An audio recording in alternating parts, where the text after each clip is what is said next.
Hello বন্ধুরা, welcome to our channel. আমাদের চ্যানেলে আপনাদের সবাইকে স্বাগত জানাই। তো আজকের আমাদের এই ভিডিওতে আমরা দেখাবো আপনারা আপনাদের নিজেদের বা নিজের বাড়ির যদি কারো ডিএলএড থাকে সেই ক্ষেত্রে আপনারা কিভাবে প্রাইমারি টেটের অ্যাপ্লিকেশন করবেন। তো আপনারা জানেন যে প্রাইমারি টেটের অ্যাপ্লিকেশনের যে নোটিফিকেশন সেটা জারি হয়ে গিয়েছে এবং ডিসেম্বর মাসের 10 তারিখ সেই পরীক্ষা হবে।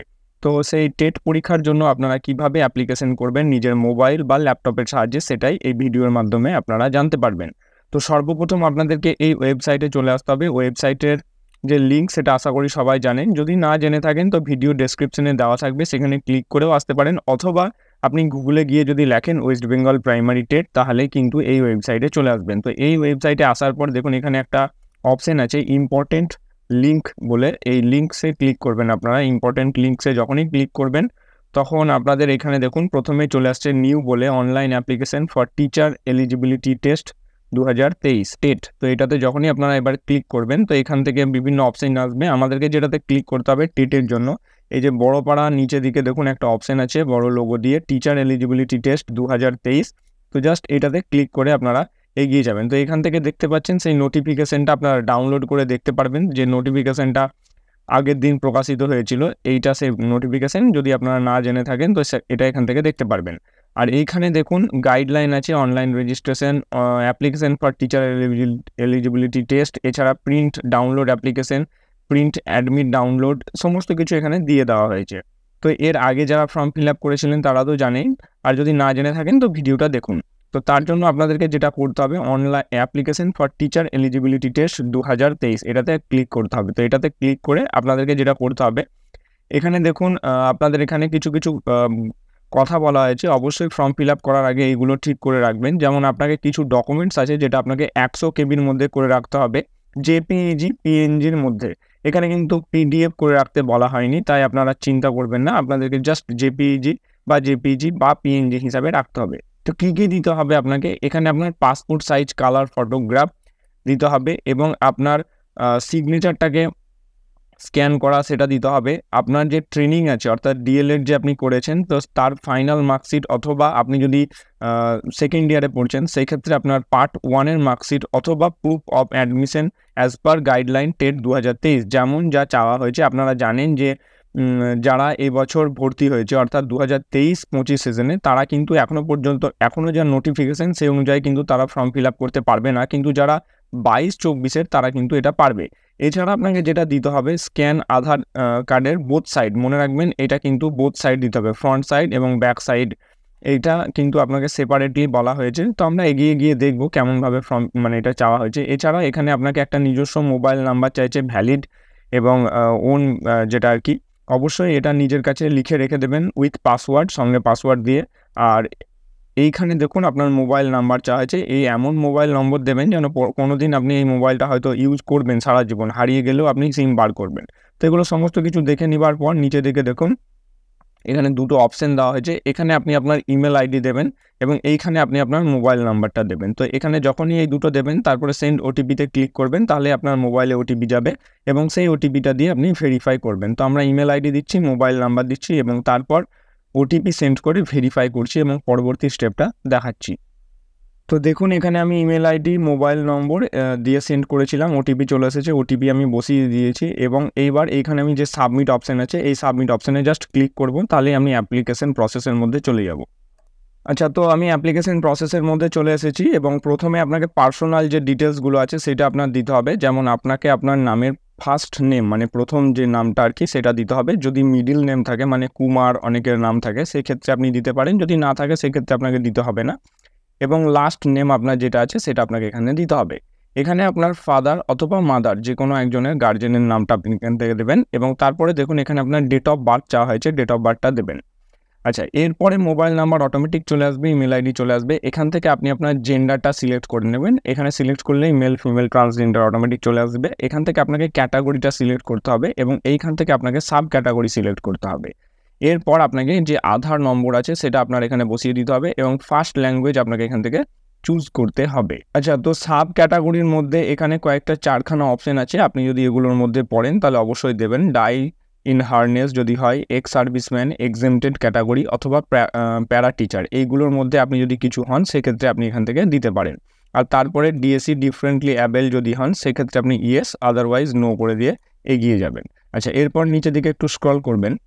নিচের দিকে যখনই আপনি স্ক্রল করবেন, এইবার আপনাকে এখানে আপনার অ্যাড্রেস দিতে হবে, হাউস নম্বর। এখানে দেখুন আপনার এখানে কিন্তু স্টার দেওয়া নেই, অনেকের হয়তো গ্রামে বাড়ি, সেক্ষেত্রে আপনার বাড়ির হয়তো হাউস নেম নেই, সেক্ষেত্রে আপনাকে এখানে দিতে হবে না। আপনি যেটা করবেন সেটা হচ্ছে আপনার ভিলেজের নামটা এখানে পুরোপুরি দিয়ে দেবেন, আপনার ব্লক সেই ব্লকটা এখানে দেবেন, আপনার পোস্ট অফিস যেটা হবে সেটা এখানে এন্টার করবেন এবং তারপর আপনার পুলিশ স্টেশন যেটা হবে সেটা সিলেক্ট করবেন। তারপরে এখানে আপনি ডিস্ট্রিক্টটা সিলেক্ট করবেন, আপনি যে কোনো একটা ডিস্ট্রিক্ট সিলেক্ট করলেই অটোমেটিক কিন্তু এটা চলে আসবে এবং তারপর আপনাকে পিনকোড দিতে হবে। মনে রাখবেন আপনার পার্মানেন্ট অ্যাড্রেস এবং যে পোস্টাল অ্যাড্রেস দুটোই যদি সেম হয়, হয়তো আপনি দুটোই একই, সেই ক্ষেত্রে আপনি এই যে এখানে আছে same as a permanent address, এটাতে জাস্ট চেক করবেন, তাহলে অটোমেটিক সেম হয়ে যাবে। আর যদি আপনার পার্মানেন্ট অ্যাড্রেসটা আলাদা, হয়তো আপনি এখন পোস্টাল অ্যাড্রেস অন্য জায়গায় থাকছেন, হয়তো ঘর ভাড়া নিয়ে পড়াশোনা করছেন, সেক্ষেত্রে এই যে বক্সটা আছে এটা কিন্তু এরকমই থাকবে, এটাতে আপনি চেক বক্স এরকম করে ক্লিক করবেন না, কারণ দুটো আলাদা হবে। ঠিক আছে, এরপর নিচের দিকে একটু স্ক্রল করবেন। আচ্ছা, এইবার আপনাকে আপনার একাডেমিক কোয়ালিফিকেশনটা দিতে হবে। প্রথমে আপনাকে দেখুন এখানে মাধ্যমিকের ডিটেলস দিতে বলা হয়েছে, মাধ্যমিকের আপনার কোন বোর্ড থেকে আপনি পাস করেছেন সেটা দিলেন, ইয়ার অফ পাসিং সেটা দিলেন, ফুল মার্কস মানে কত নম্বরের আপনার পরীক্ষা হয়েছিল এবং আপনি কত পেয়েছেন সেটা এখানে দেবেন। যখনই দেবেন অটোমেটিক পার্সেন্টেজটা এখানে চলে আসবে। যেমন আমি এখানে দেখাচ্ছি একটা, হয়তো ফুল মার্কস আমি যদি 700 দিই এবং 700-র মধ্যে হয়তো কেউ 550 পেয়েছে, দেখুন অটোমেটিক এখানে পার্সেন্টেজটা চলে আসছে। ঠিক তেমনই এখানে হায়ার সেকেন্ডারিতেও আপনি কোন বোর্ড থেকে পাস করেছেন সেটা এখানে এন্টার করবেন, ইয়ার অফ পাসিং কোন সালে পাস করেছেন সেটা দেবেন এবং ফুল মার্কস সেটা আপনি এখানে দেবেন এবং তারপর কত পেয়েছেন আপনি সেই পরীক্ষাতে সেটা এখানে দেবেন। আচ্ছা, এরপর গ্র্যাজুয়েশন যদি আপনার থাকে সেক্ষেত্রে আপনি গ্র্যাজুয়েশন দিতে পারেন, আদারওয়াইজ গ্র্যাজুয়েশন দেওয়ার কোনো বিষয় নেই। কিন্তু এখানে দেখুন details are mandatory only if candidate wants to apply with 2 year diploma, DElEd and graduation. তো যারা গ্র্যাজুয়েশনের সাথে ডিএলএড নিয়ে অ্যাপ্লাই করতে চাইছেন তাদেরকে কিন্তু এই অপশনটা অবশ্যই ফিল আপ করতে হবে। বাকিদের ক্ষেত্রে শুধু আপনি এই মাধ্যমিক এবং আপনার এইচএসের যে ডেটাটা আছে সেটা দিলে হয়ে যাবে। আচ্ছা, এরপর দেখুন আপনাকে আপনার এইখান থেকে সিলেক্ট করতে হবে যে আপনি কোন কোর্সটা করেছেন, যেমন 2 ইয়ার ডিপ্লোমা এলিমেন্টারি এডুকেশন মানে ডিএলএড যেটা সেটা, না 4 ইয়ার ব্যাচেলার এলিমেন্টারি এডুকেশন সেটা। এরপর আপনাকে কোর্স অ্যাফিলিয়েটেড স্টেট, কোন স্টেট থেকে আপনি করেছেন, আমাদের বেশিরভাগ ওয়েস্ট বেঙ্গল থেকে হবে, সেটা এখান থেকে সিলেক্ট করলেন। এক্সামিনেশন বোর্ড অথবা অ্যাফিলিয়েটেড বডি যেটা আছে সেটা আপনাকে এখানে সিলেক্ট করতে হবে।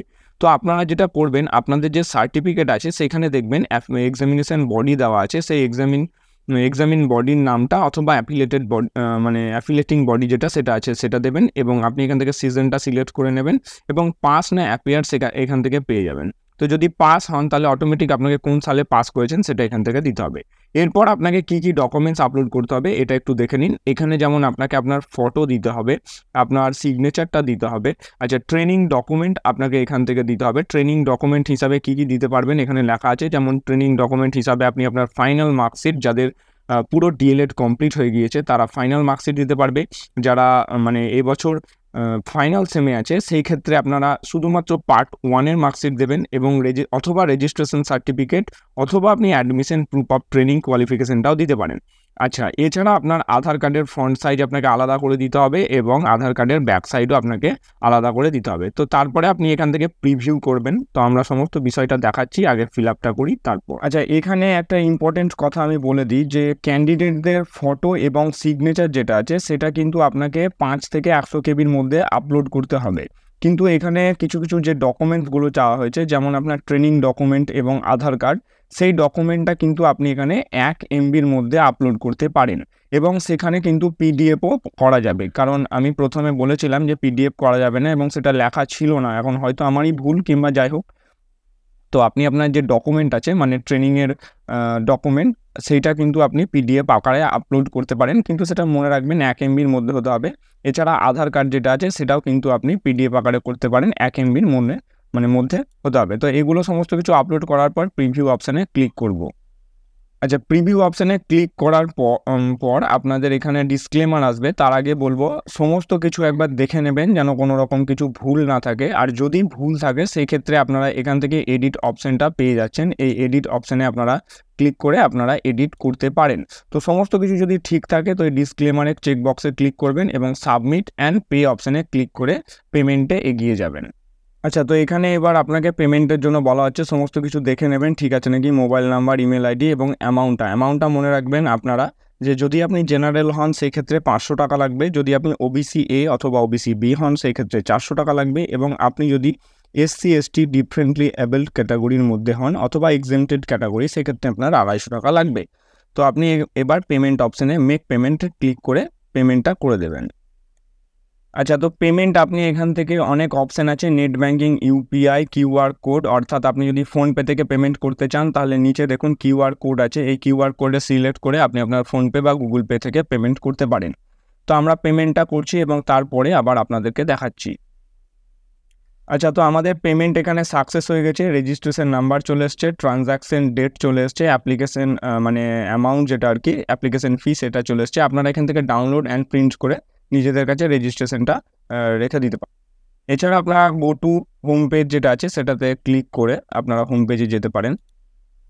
আচ্ছা, আবার এইখানে আসার পর এইবার আপনারা কি করবেন, print and download application form যে আছে এই প্রিন্ট অ্যান্ড ডাউনলোড অ্যাপ্লিকেশন ফর্মে আপনারা ক্লিক করবেন। তো যখনই ক্লিক করবেন আপনারা যে রেজিস্ট্রেশন নম্বরটা পেলেন সেই রেজিস্ট্রেশন নম্বরটা এখানে দেবেন এবং আপনার ডেট অফ বার্থটা এখানে দেবেন। তারপরে প্রিন্ট অপশানে ক্লিক করলে আপনারা আপনাদের যে অ্যাপ্লিকেশন ফর্মটা আছে সেটা কিন্তু প্রিন্ট করতে পারবেন। তো এটুকুই ছিল আজকের আমাদের ভিডিওটি। যদি ভিডিওটি ইনফরমেটিভ মনে হয় তাহলে অবশ্যই আমাদের চ্যানেলের সাথে যুক্ত থাকার জন্য এবং এইরকম আরও ভিডিও পাওয়ার জন্য আমাদের চ্যানেলটিকে সাবস্ক্রাইব করুন এবং যারা জানে না তাদেরকে জানানোর জন্য আমাদের ভিডিওটি শেয়ার করুন। ধন্যবাদ আমাদের ভিডিওটি দেখার জন্য।